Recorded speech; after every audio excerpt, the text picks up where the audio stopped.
C'est la cousine de Heather Strong, au Mississippi, qui a appelé la police de la ville où Heather habitait en Floride parce qu'elle n'arrivait plus à la joindre. Heather a disparu et son mari n'a pas signalé sa disparition. Il y a plusieurs signaux inquiétants qui attirent notre attention. On sait que quelque chose cloche, que ce n'est pas normal. Quand on se penche sur ce qui se passe dans sa vie, ça nous mène à la gardienne. Ils savaient que tout ça n'avait aucun sens. Au fil de leur enquête, ils ont découvert que Heather Strong n'avait pas disparu. Heather Strong ne s'était pas enfuie. Elle était probablement morte.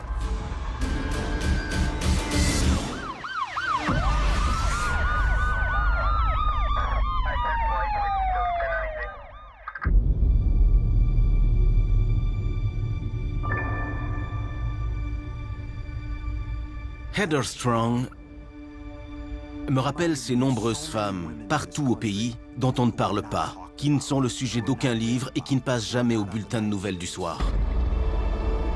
Heather Strong était une serveuse qui travaillait fort pour s'occuper de ses enfants. Elle avait pris sa vie en main et elle travaillait dans un restaurant pour nourrir sa famille. Elle travaillait jour et nuit pour y arriver. Je me souviens qu'il était près de 17 h ce soir-là. Je me préparais à partir. C'est un membre de la famille de Heather Strong qui a signalé sa disparition. Il n'avait pas eu de ses nouvelles depuis un certain temps. C'était étrange et inhabituel, parce qu'elle communiquait régulièrement avec sa famille. Heather Strong, une mère de 2 enfants, est vue pour la dernière fois par ses collègues de travail le 15 février 2009.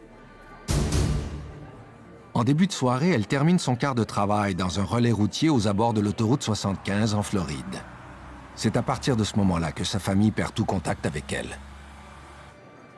Le gérant du restaurant a alors expliqué qu'elle vivait d'une paye à l'autre, et même d'$1 à l'autre. Et pourtant, ces 2 derniers chèques de paye étaient toujours là. Elle n'était pas venue les chercher. C'était un signal d'alarme pour les policiers. Ils savaient que quelque chose clochait. Ça m'a immédiatement donné la chair de poule. Je savais que ce n'était pas normal, qu'elle n'était pas simplement partie comme ça.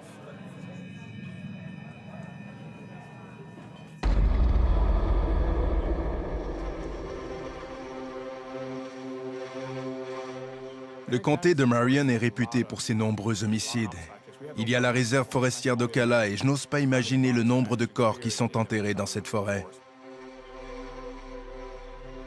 Quand on pense à la Floride, on imagine les plages et le soleil. Donc, ça surprend pas mal de monde. Je suis déjà allée dans certaines régions de la Floride où je me suis sentie plutôt... En fait, il y a des endroits où il n'y a même pas de service cellulaire. Donc, si vous passez par là et que quelqu'un décide de s'en prendre à vous, il se peut qu'on ne vous revoie jamais.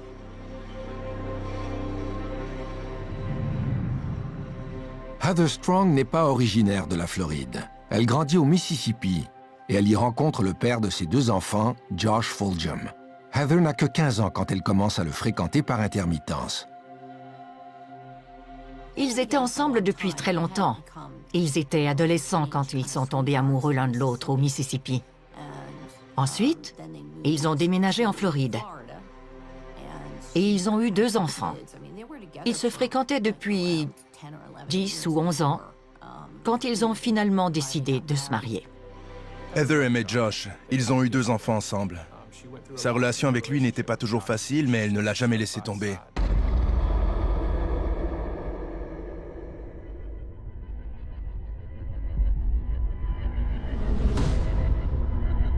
Elle avait une valise rouge avec une poignée amovible et des roulettes. Elle avait ça et un truc noir qui était long comme ça et large comme ça. Ce n'était pas une valise, c'était plutôt un genre de sac de sport. D'accord. Elle est partie avec ça. C'est la dernière fois que j'ai vu Heather. Josh était au chômage. Il était paresseux, toxicomane, et il la battait chaque fois qu'il en avait envie. Josh croyait qu'il pouvait la quitter quand il voulait et revenir quand il voulait. Selon les dossiers des tribunaux de première instance, Josh Fulgham est accusé de voies de fait graves le 7 janvier 2009, 1 mois avant la disparition de Heather. Il l'aurait battue après avoir appris qu'elle avait commencé à fréquenter un homme du nom de Jason.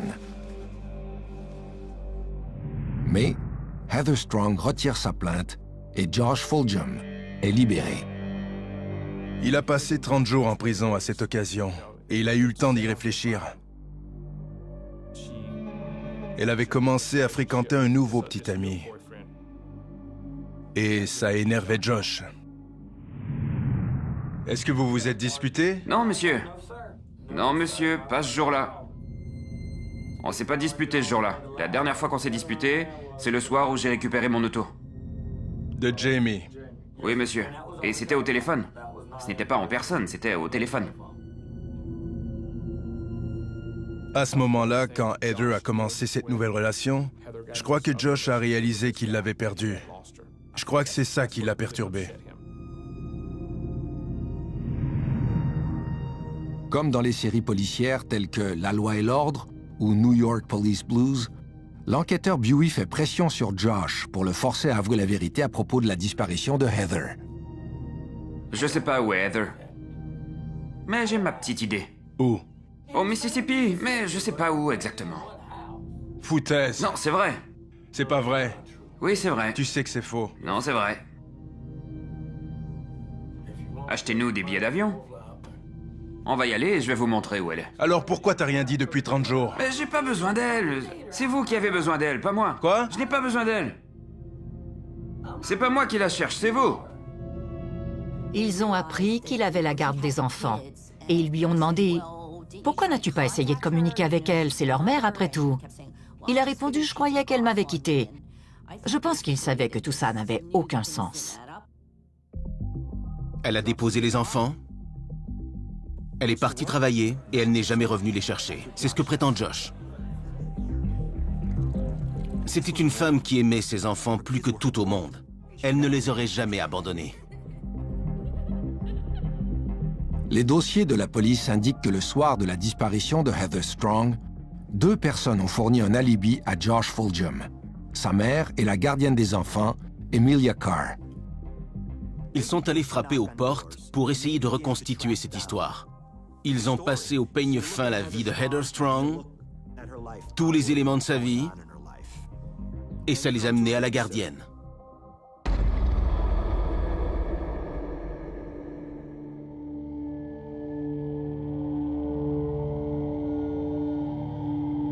À partir de 21h, il t'a dit qu'il était chez sa mère? Ouais. Donc tu ne sais pas où il était de 21h à 5h du matin? Non, il m'a appelé avec son cellulaire, il n'était pas à la maison.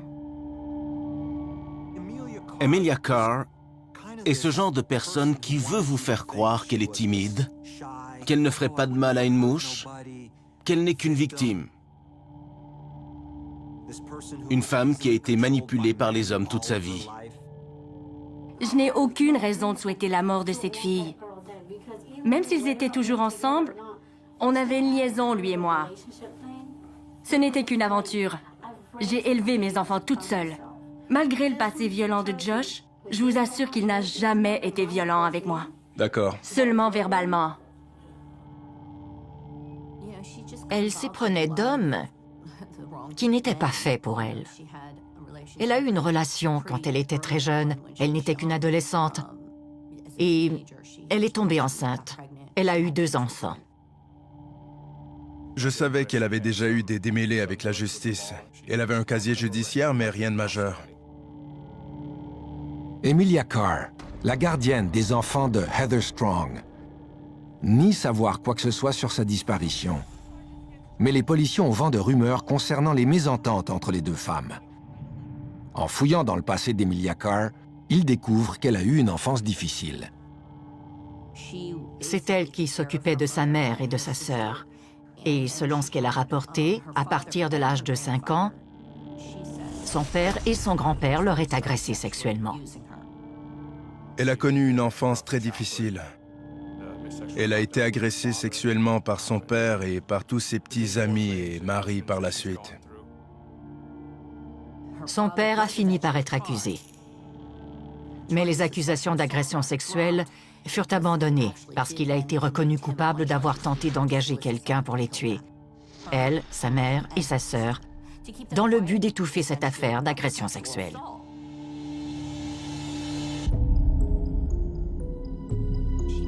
Quand elle a rencontré Josh Foljam, il vivait avec une autre femme avec qui il avait eu 2 enfants. Emilia et Josh avaient un ami commun qui était l'amant d'Emilia.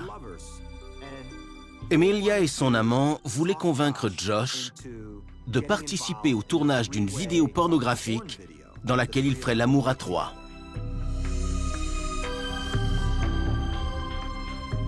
Get over here. Ils ne faisaient pas ça pour se lancer dans la pornographie. C'était plutôt... Ils avaient envie de faire l'amour à 3 et de filmer leurs ébats pour voir où ça pourrait les mener. L'ami avait souvent entendu dire qu'on pouvait vendre ce genre de vidéos en ligne et gagner beaucoup d'argent.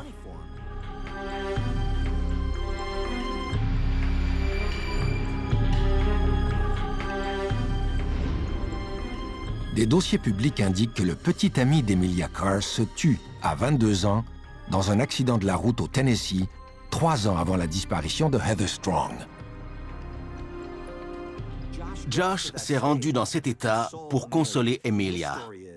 Il raconte qu'il y est allé seulement parce que c'était leur ami commun. Il voulait assister aux funérailles et consoler Emilia. C'était peut-être vrai, mais il avait sûrement d'autres desseins en tête parce qu'ils ont commencé à se fréquenter peu de temps après.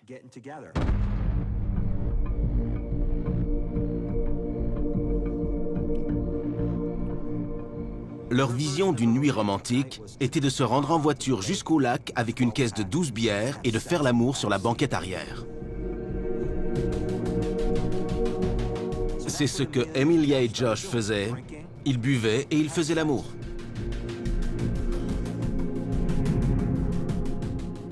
Le tout s'est transformé en triangle amoureux lorsqu'il a recommencé à voir la femme qui lui avait donné 2 enfants, Heather Strong.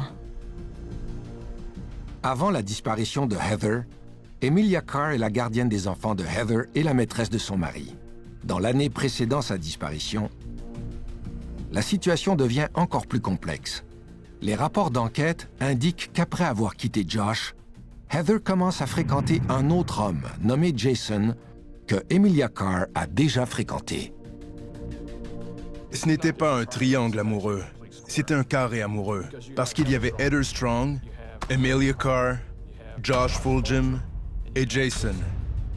Jason et Emilia Carr s'étaient déjà fréquentés.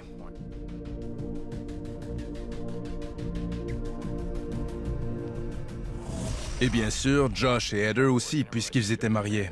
Donc, c'est comme si elles avaient fait un échange et qu'elles fréquentaient l'ex-partenaire de l'autre. Les policiers apprennent qu'au moment de la disparition de Heather, Emilia Carr est enceinte de 6 mois et qu'elle porte l'enfant de Josh Foljam. Je n'essaie pas de le défendre. D'accord. Il est prêt à nous sacrifier, moi, mes 3 enfants et celui-là, pour quelque chose qu'il a fait? Non.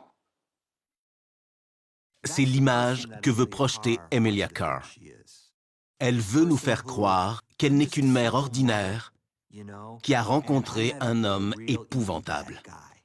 J'essaie de vous aider, mais je ne veux pas être séparée de mes enfants. D'accord. Je peux vous donner des détails, mais vous devez déjà les connaître.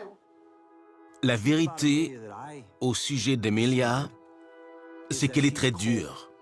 C'est une sociopathe, froide et cruelle, qui est prête à tout pour obtenir ce qu'elle veut. C'est ça, Emilia Carr.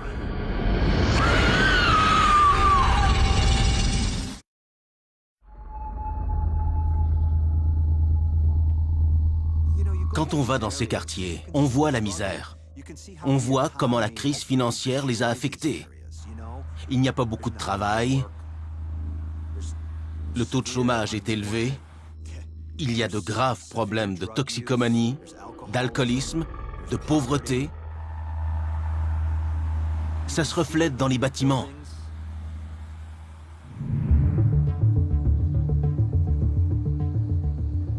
Dans le film Les Apparences, tourné en 2014, un mari est soupçonné d'avoir fait disparaître sa femme.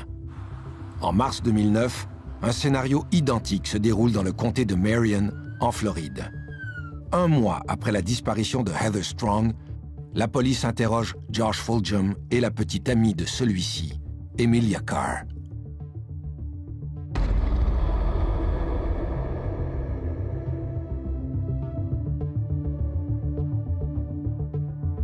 Il m'a dit que si j'essayais de faire ce que Heather a fait avec les enfants, j'irais la rejoindre. Je lui ai demandé ce que ça voulait dire. Il a répondu qu'elle était beaucoup moins loin que je le pensais. Je n'y fais pas confiance. J'ai peur. J'ai peur qu'il s'en prenne à moi.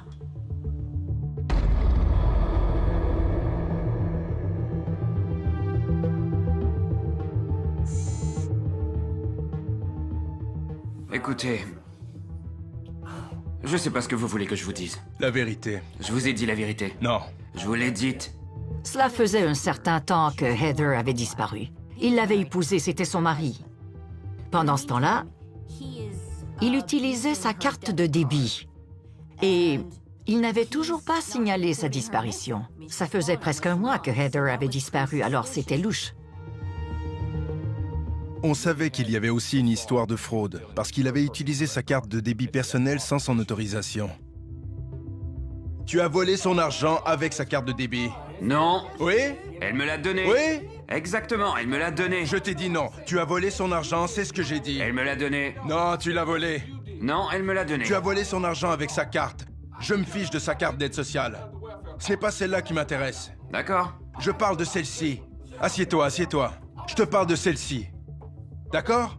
Tu m'as menti parce que tu m'as dit que tu savais que tu n'étais pas censé l'utiliser. Non, non, non, non, non. Tu n'avais pas le droit, donc tu m'as menti. Il l'avait utilisé avec son NIP, alors on savait qu'elle ne l'avait pas autorisé à le faire, parce que c'était sa carte personnelle avec son nom et son NIP secret. Ce soir-là, on a questionné Josh pendant plusieurs heures. Peut-être. Je sais plus, je sais plus. La police a un motif pour arrêter Josh Fulgham.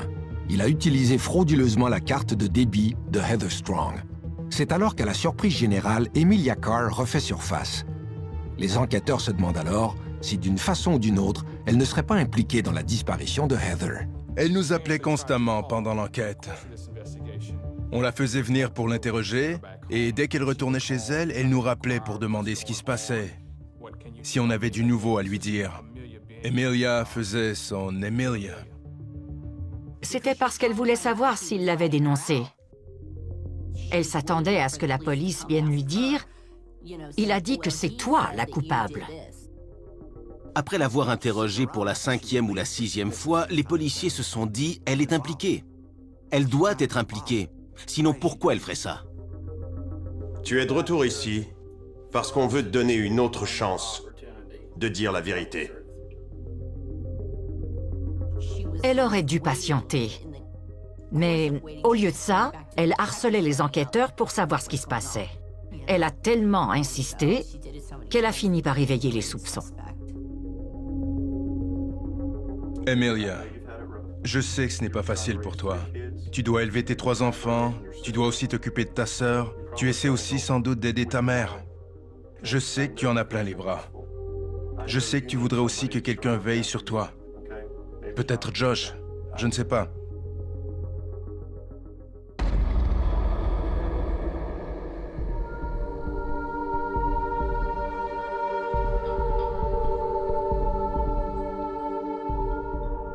Plus les enquêteurs discutent avec les témoins, plus ils prennent la mesure de la complexité du triangle amoureux entre Josh, Heather et Emilia. La famille et les amis d'Emilia Carr le confirment. Elle est tombée enceinte plusieurs mois avant la disparition de Heather et le père de son enfant est Josh Fulgham. Emilia a menacé Heather au téléphone.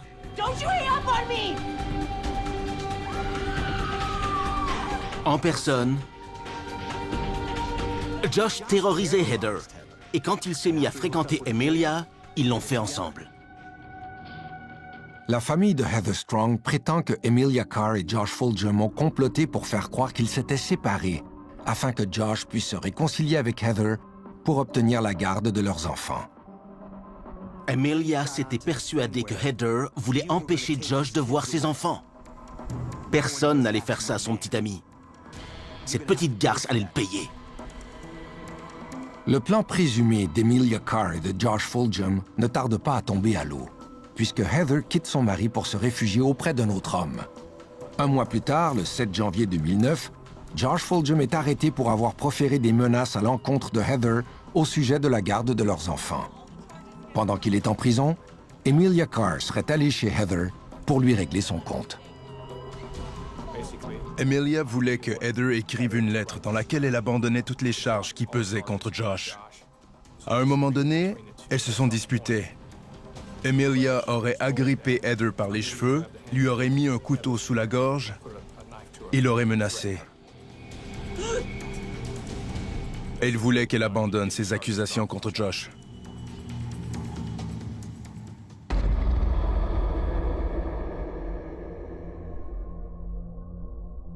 Tu voulais les enfants. Tu ne voulais pas qu'elle les garde. Non, je vais être franc avec vous. Tu ne voulais pas. Non, non, Tu ne non. le voulais pas et elle te disait que tu ne pourrais plus jamais voir tes enfants. Non, elle n'a pas dit ça. Oui, Non, non, c'est faux. tu voulais avoir les enfants. J'aime mes enfants. Josh a affirmé qu'il ne savait absolument pas ce qui était arrivé à Heather. À ce stade-ci, on était complètement épuisés. Je ne sais pas où est Heather. Je me suis levé et j'ai dit « Josh, c'est terminé. Je vais t'arrêter ce soir pour usage frauduleux de la carte de débit de Heather. Je vais prendre ton porte-monnaie et tes objets personnels. Je peux sortir maintenant? » Non, non, non. Vous m'avez dit que je pouvais sortir quand Plus je voulais. maintenant. Pourquoi? Ah, mon Dieu. C'est ridicule. C'est là que Josh a lâché une bombe. Il a dit « Si vous me permettez de laisser mon porte-monnaie à ma mère et d'aller embrasser mes enfants, je vais vous mener à Heather. »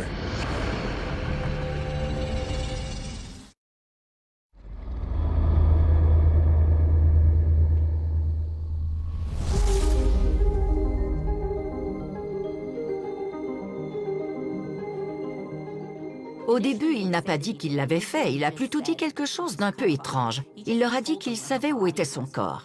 Il n'a pas dit « je l'ai fait », il a dit « je sais où est son corps ». J'ai fermé la porte et je suis sorti en vitesse de la salle des interrogatoires. J'ai dit à tous ceux qui participaient à cette enquête de sauter dans leur voiture et de se dépêcher. On l'a menotté, on l'a fait monter dans une voiture et il nous a menés jusqu'à la maison d'Emilia. Au bout d'un moment, Josh a fini par lâcher « D'accord, c'est bon, je jette l'éponge. Je ne veux pas terminer sur la chaise électrique. » Et il a tout avoué.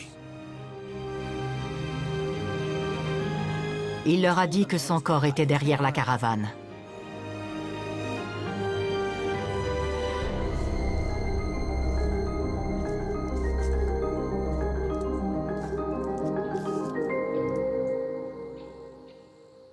Je me souviens d'avoir pris un bâton assez long, de près d'1 mètre, et je l'ai cassé.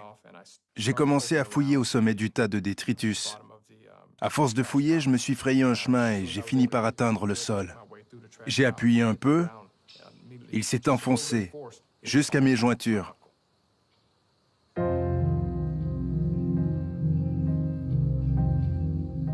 La police trouve le corps en décomposition de Heather Strong dans la cour d'une maison qui appartient à la mère d'Emilia Carr. Heather Strong a été sommairement enterrée à quelques mètres d'une caravane abandonnée où, selon la police, elle aurait été assassinée après sa journée de travail le 15 février 2009. Maintenant qu'ils avaient le corps, ils ont commencé à faire pression sur Josh pour qu'il admette que ce qu'il racontait n'avait aucun sens. Quand 2 personnes sont impliquées dans une affaire de meurtre, elles s'accusent mutuellement parce qu'elles ne veulent pas assumer l'entière responsabilité de leur acte.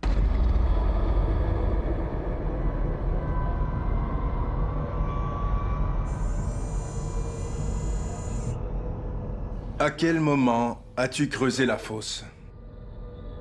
Après être allé là-bas et avoir vu Heather. Avant qu'on la mette dans le sac et qu'on la recouvre, je suis sorti pour creuser la fosse. Et que faisait Emilia pendant ce temps? Pendant que je creusais, elle était là et elle me parlait. On n'avait rien contre Emilia. On avait seulement la déclaration de Josh dans laquelle il disait qu'elle était présente. Ils savent qu'elle était là quand Heather est morte. Ils savent aussi que le seul moyen de la coincer, c'est de la faire parler. Et ce serait encore mieux s'ils pouvaient obtenir à son insu des aveux de sa part.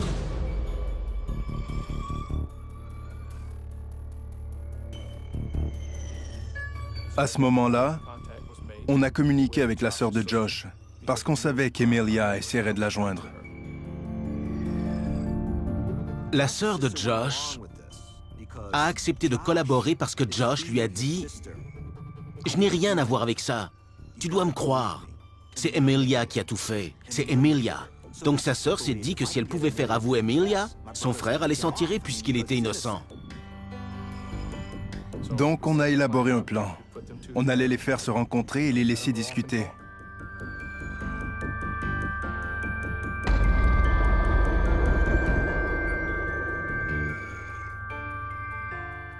You need to tell me what happened that night, and then we can work on a story about, and maybe they'll let me in to see Josh and not be recorded, because if it's recorded, I can't tell him anything over the phone.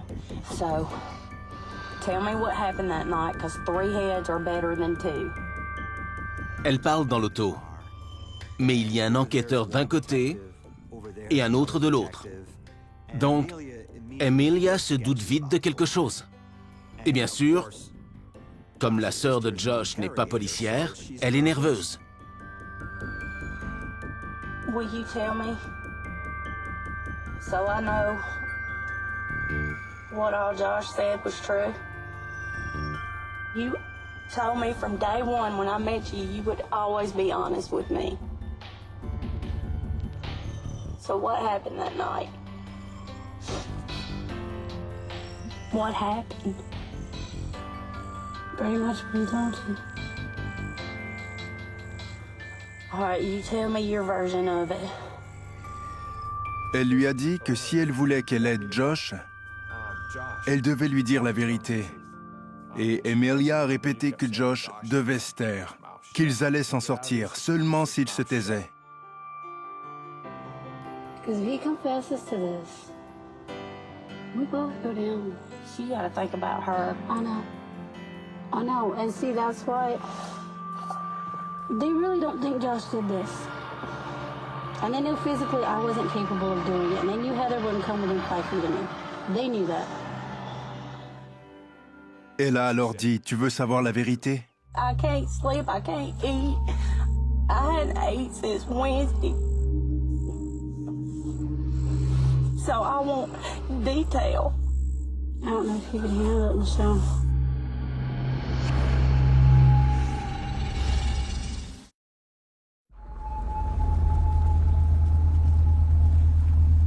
Les histoires de triangles amoureux révèlent toujours ce qu'il y a de pire chez les gens. C'est vrai, et cette affaire en est un bel exemple. Plus d'1 mois après le meurtre de Heather Strong, la police mène une opération d'écoute électronique dans le but d'obtenir des aveux de sa rivale, Emilia Carr.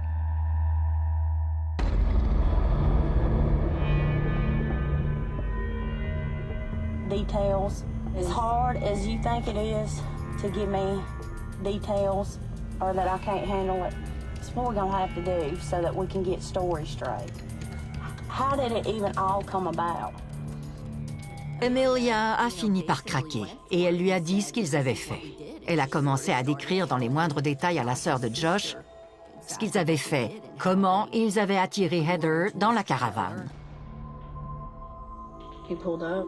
I stayed inside for a few minutes like I was told. When I got out there, he was talking to her. Every time he heard something he didn't want to hear, he'd hit her. He hit her side of the head and broke a flashlight. She tried to run for the door. He dragged her back. And he started to tape her to the chair so she couldn't run. Elle admet alors qu'elle était là quand Josh a traîné Heather dans la caravane. We put the bag over her head. We tried to snap her neck. That didn't work. Why would you try to break her neck? It'd be quick and painless. Vous avez deux individus et vous savez qu'ils sont tous les deux impliqués. Donc, si vous êtes policier, vous n'avez qu'à les séparer et à discuter avec eux, en essayant de les monter l'un contre l'autre. Et c'est exactement ce qu'ils ont fait.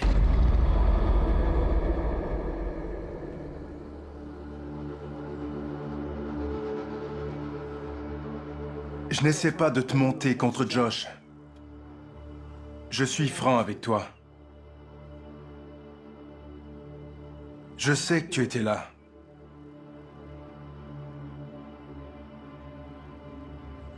Je sais que vous l'avez mise dans la valise.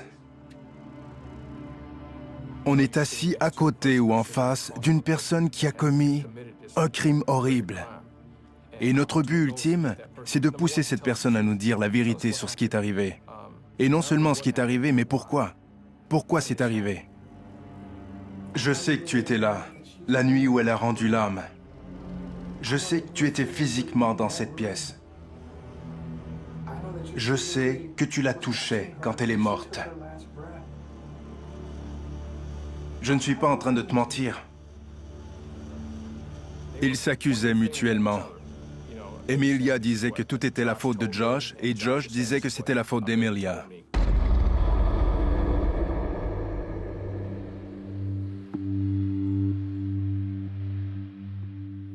Honnêtement, j'avais pas prévu la tuer. C'est Emilia, c'était pas mon idée. Josh, tout ce qu'elle avait à faire, c'était de revenir et de dire « Je n'ai pas signé ça. Ils m'ont menacé, ils m'ont ligoté. Ils ont essayé de me tuer. Oui, mais... Tu sais où ça t'aurait mené? T'aurais perdu tes enfants et tu serais dans la même situation qu'en ce moment. Tu en avais assez des conneries de Heather. Libère-toi de ce poids.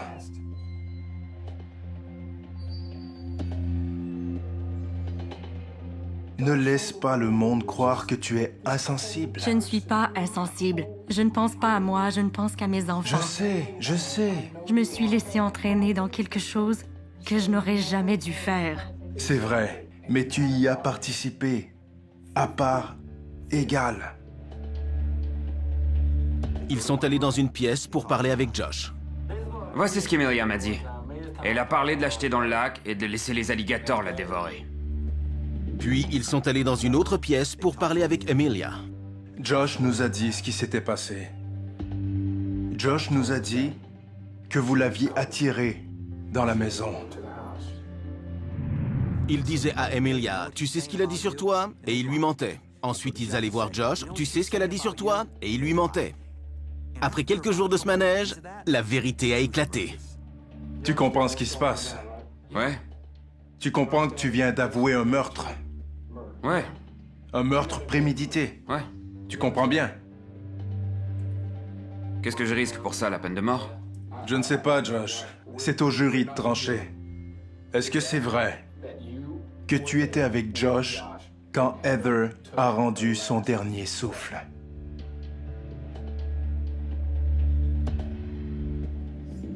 Je ne t'entends pas. Oui. Qu'avez-vous fait après qu'elle a rendu l'âme?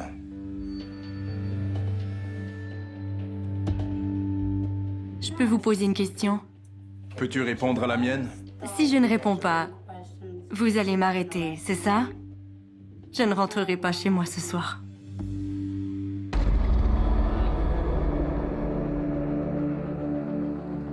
En fait, il a manipulé Heather. Il lui a dit que Emilia avait caché environ 2500 $ à l'intérieur de la caravane. Josh Fulgham convainc Heather Strong de l'accompagner jusqu'à une caravane abandonnée derrière la maison de la mère d'Emilia Carr. Josh prétend qu'il y a de l'argent volé caché à l'intérieur et il promet à Heather de le partager avec elle. Il lui a dit qu'il savait où l'argent était caché. Je ne crois pas qu'il avait l'intention de la tuer, mais la situation a dérapé.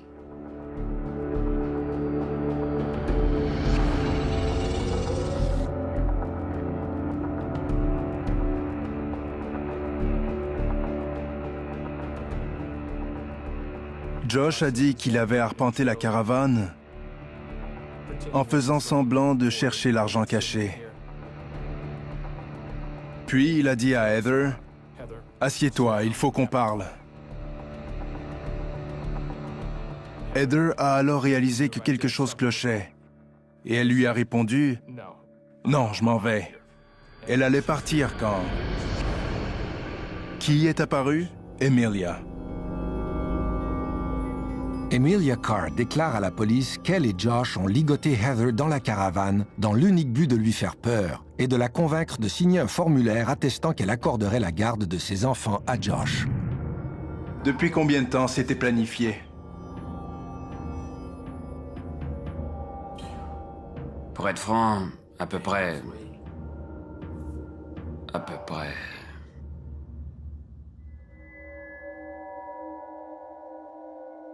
En fait, on a planifié tout ça le soir même.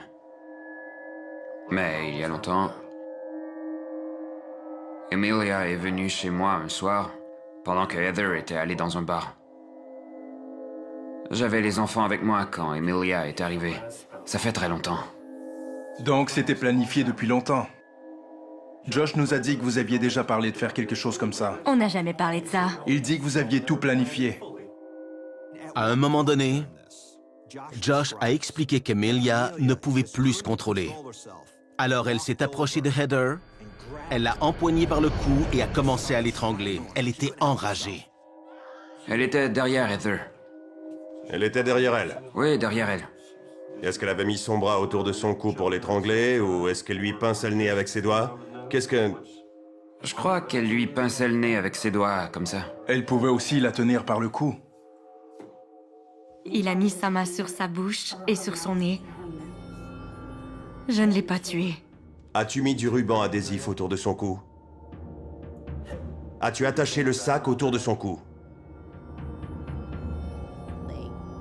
Ils l'ont attiré dans cette caravane. Ils ont essayé de lui briser le cou, et comme ça n'a pas marché, ils lui ont mis un sac à ordures sur la tête, et ils l'ont attaché autour de son cou pour qu'elle meure asphyxiée. Ce que je trouve vraiment triste dans ce meurtre, ce qui me brise le cœur, c'est que non seulement Heather savait qu'elle allait mourir et que son agonie serait longue, mais elle savait que ceux qui allaient la tuer étaient l'homme qu'elle avait aimé autrefois et la gardienne de ses enfants, la nouvelle petite amie.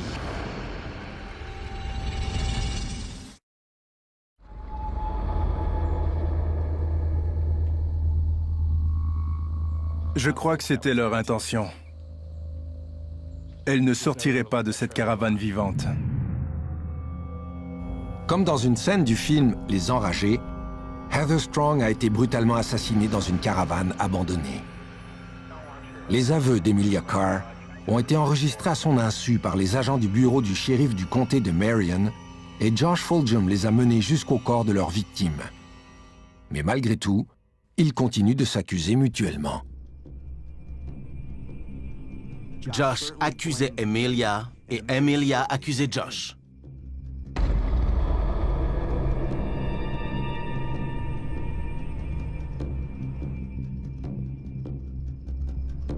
Josh Fulgham, Emilia Carr et Heather Strong. Ce sont les trois seules personnes à savoir ce qui s'est passé. Heather Strong ne peut plus rien dire. Emilia Carr et Josh Fulgham sont les seuls qui peuvent raconter ce qui est arrivé à cette femme. Il m'a confessé ses péchés. Et il m'a dit à quel point tu étais impliqué. C'est-à-dire pas du tout, je vous l'ai dit. C'est faux. C'est votre opinion. C'est ça. Emilia m'a fait l'effet d'une femme. Froide. Insensible. Elle ne voudra jamais assumer la responsabilité de ses actes, de ce qu'elle a fait, et... elle va devoir vivre avec ça pour le reste de sa vie. C'est une femme froide et calculatrice. Dans certains de ses interrogatoires, elle dit des choses comme « La seule chose dont je suis coupable, c'est d'avoir menti. C'est ce que j'ai fait de pire. » Mais elle était là. Elle pouvait s'en aller à tout moment.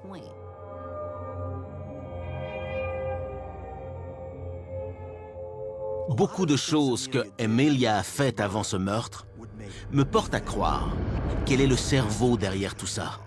Que ce n'était pas l'idée de Josh de tuer Heather. Josh a toujours prétendu qu'il voulait seulement lui faire peur. Il voulait la terroriser dans cette caravane pour qu'elle renonce à lui enlever ses enfants. Mais ça a dérapé et ça s'est terminé par un meurtre. C'est la faute d'Emilia si ça s'est terminé par un meurtre. Je n'étais pas là. Je n'ai rien à voir là-dedans. Tu m'as dit que tu étais là. Tu m'as dit ce que tu as fait. Tu ne t'en souviens pas? Je vous ai dit ce que vous vouliez entendre. Non, non. C'est le jeu auquel Emilia veut jouer, mais ça ne marchera pas. Je n'y crois pas une seconde. Passé une certaine limite, ils ont tout fait ensemble. Mais je pense qu'Emilia est à l'origine de tout ça. Le 25 mars 2009, Emilia Carr est accusée d'enlèvement et de meurtre au premier degré avec la complicité de Josh Foljam. Au moment de son arrestation, Emilia Carr est enceinte de 9 mois. Elle accouche du bébé de Josh alors qu'elle est détenue à la prison du comté de Marion. La défense de Josh consistait à prétendre qu'il avait été agressé sexuellement quand il était enfant. Donc, son comportement, sa violence, le meurtre, tout découlait de son enfance et des agressions qu'il avait subies. Je n'ai trouvé aucune preuve à cet effet. Il a tout inventé pour s'attirer la sympathie du tribunal et bénéficier d'une peine réduite. Je suis convaincu que Emilia Carr a été agressée sexuellement par des proches. Mais vous savez, des centaines de milliers d'enfants sont maltraités chaque jour dans ce pays. Et ils ne deviennent pas tous des bourreaux et des assassins. Ce n'est pas une excuse. C'est comme ça, c'est tout. À la suite d'une série de décisions controversées, Josh Foljam est condamné à perpétuité pour le meurtre de Heather Strong, tandis que Emilia Carr est condamnée à mort pour le même crime. Emilia a alors 26 ans, ce qui fait d'elle la plus jeune femme condamnée à mort aux États-Unis.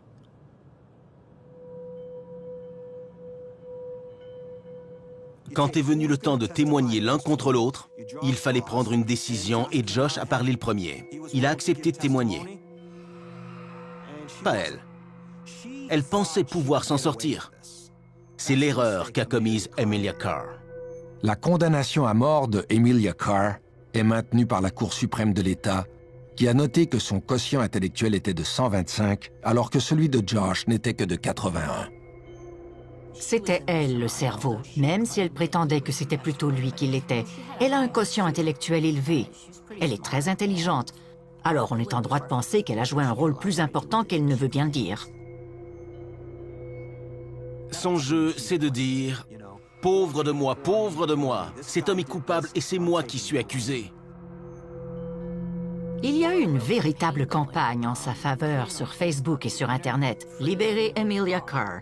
C'était une campagne pour tenter de lui faire obtenir un nouveau procès afin qu'elle évite la peine de mort. En octobre 2016, la Cour suprême de la Floride statue que la peine de mort ne peut être appliquée qu'à la suite d'une décision unanime du jury.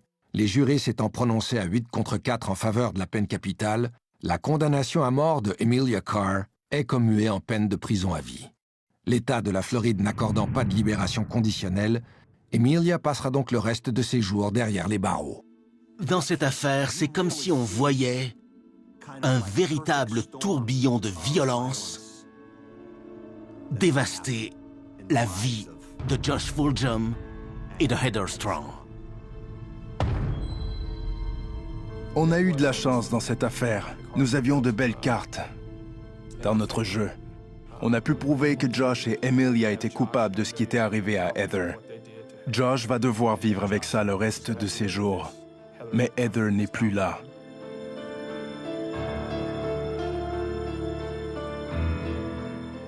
C'était la mère de ses enfants, et en lui enlevant la vie, il a pris en partie celle de ses enfants.